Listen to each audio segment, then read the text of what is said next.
இயேசு முகத்தை துணிச்சலுடன் துடைக்கிறாள் வெரோனிகா. எனது முகத்தை பார், உனது தீச்செயல்கள் இரத்த வியர்வையால் என் முகத்தை ஆக்கிரமித்து கொண்டன. அலங்கோலமாக இருக்கிற என் முகத்தை அக்கறையோடு வந்து துடைக்கிறாள்.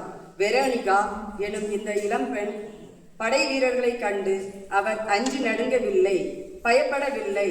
2000 ஆண்டுகளுக்கு முன்பே அவர் பெண் அடிமைத்தனத்தை புதைக்குழியில் தள்ளிய புரட்சி முன்னெடுத்திருக்கிறார். எனக்கு இவர் அறிமுகமானவர் அல்ல, ஆனால் என் மீது இரக்கப்பட்டு இந்த செயலை செய்கிறார். இயேசு பேசுகிறார்.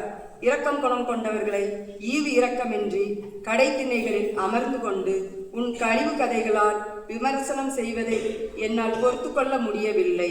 பெண்கள் உனக்கு அவ்வளவு இலக்காரமாக போய்விட்டார்களா?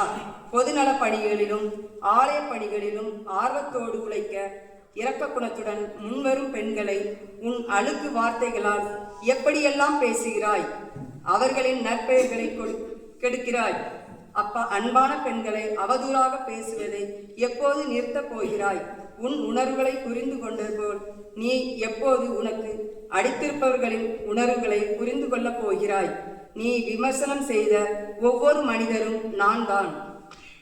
இயேசுவே, வெரோனிகாவை போன்ற துணிச்சல் மிக்க பெண்கள் சமூக ஈடுபாடு கொண்டு செயல்படும் போது அதை பொறுத்து கொள்ள முடியாமல் அவர்களை கலக்கப்படுத்தி அருவருப்பானவற்றை பேசியிருக்கிறேன்.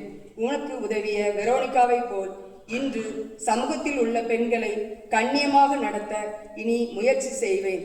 ஆமென்.